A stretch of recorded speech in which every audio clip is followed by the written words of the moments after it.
Buenas tardes, doctor. Buenas tardes, compañeros y compañeras. El grupo número 2 el día de hoy les va a presentar farmacodinamia pediátrica.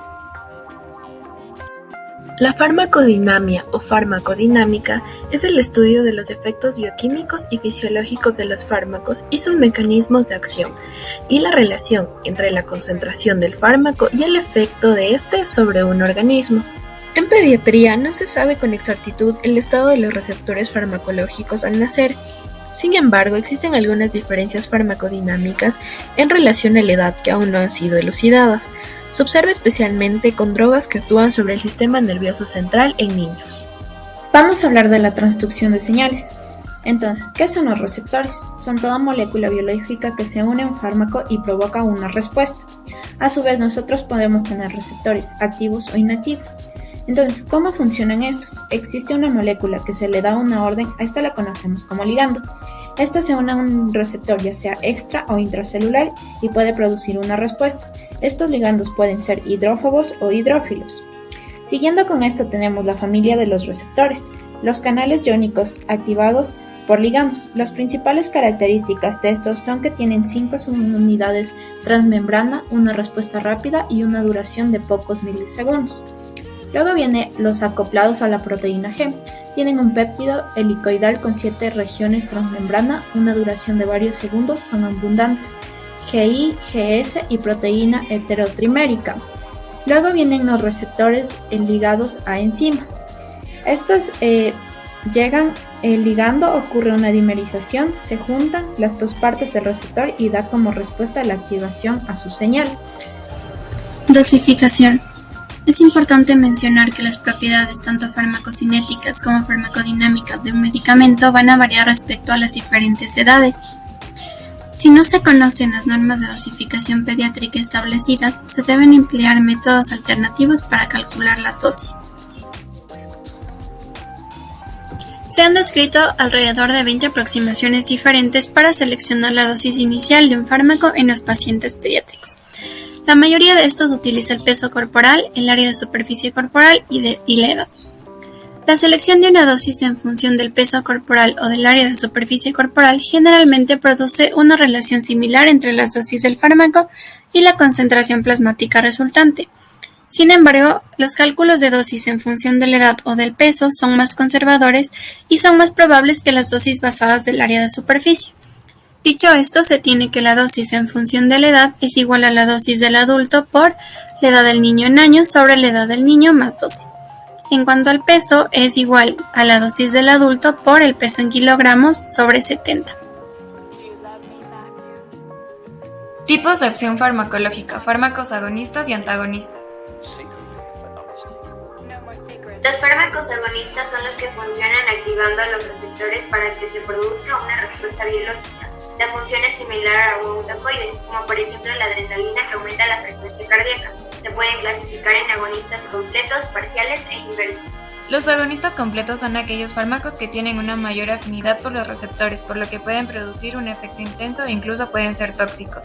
En cambio, los agonistas parciales no producen un efecto tan intenso, aunque la dosificación sea alta y se unan a los mismos receptores. El agonista inverso se une a receptores inhibitorios, entonces esto produce un efecto opuesto.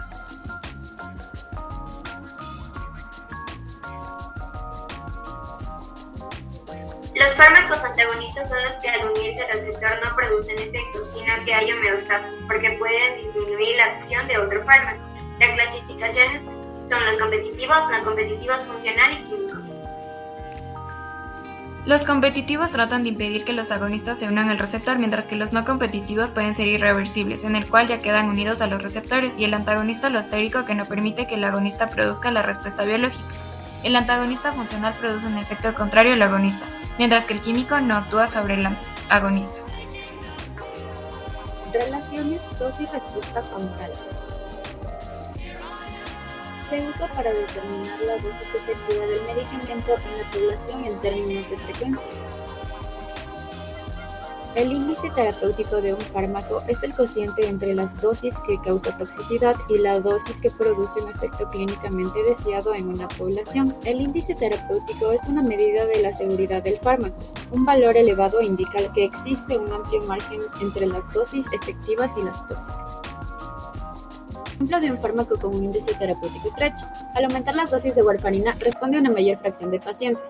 Para este fármaco, la respuesta deseada es un aumento del doble o del triple en relación con lo normal, hasta que al final todos los pacientes reaccionan. Sin embargo, a las dosis más elevadas de warfarina se produce una respuesta tóxica, es decir, un mayor grado de anticoagulación que da lugar a hemorragias.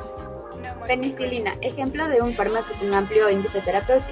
Para fármacos como la penicilina, es seguro y habitual administrar dosis superiores, a menudo en cerca de 10 veces, a las mínimas necesarias para obtener una respuesta deseada. En este caso, la biodisponibilidad no modifica de forma crítica los efectos terapéuticos.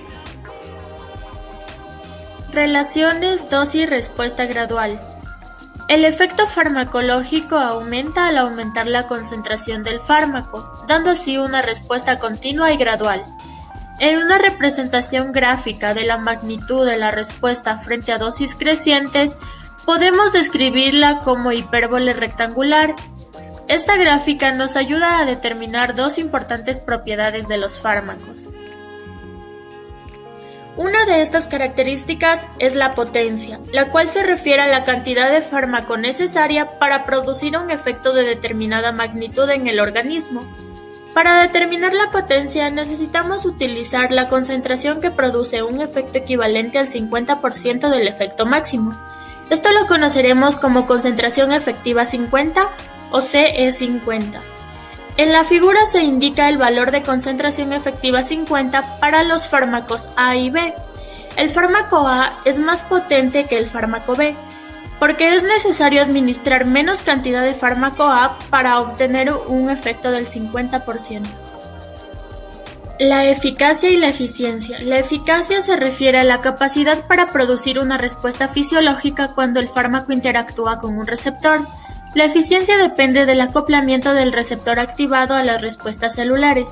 Esta característica es más importante que la potencia, ya que va a tener más beneficio terapéuticamente que un fármaco potente. En la imagen podemos observar la curva típica de dosis-respuesta para fármacos que presentan diferencias en su potencia y eficacia, y la dosis del fármaco que produce el 50% de la respuesta máxima.